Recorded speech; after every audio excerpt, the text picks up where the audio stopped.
10 ইঞ্চি ইটের অল গাঁথুনির সঠিক নিয়ম কোনটা? কিভাবে গাঁথনি করলে আপনার বিল্ডিংয়ের অলটা কখনোই ফাটবে না? খেয়াল করে এই ভিডিওটি দেখবেন।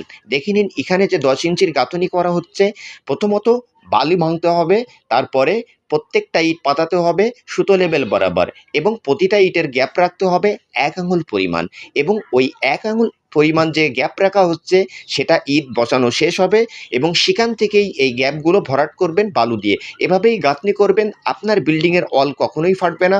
হয়তো বিল্ডিংয়ে ৩-৪টে মিস্ত্রি খরচ বেশি হবে, অবশ্যই আপনি এই নিয়মে আপনার বিল্ডিংয়ের টোটাল অলগুলো গাঁথনি করবেন। 10 ইঞ্চি ইটের অল গাঁথুনির সঠিক নিয়ম কোনটা?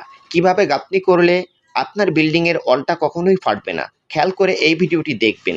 দেখে নিন এখানে যে 10 ইঞ্চির গাঁথুনি করা হচ্ছে, প্রথমত বালি ভাঙতে হবে, তারপরে প্রত্যেকটা ইট পাতাতে হবে সুতো লেভেল বরাবর এবং প্রতিটা ইটের গ্যাপ রাখতে হবে 1 আঙুল পরিমাণ।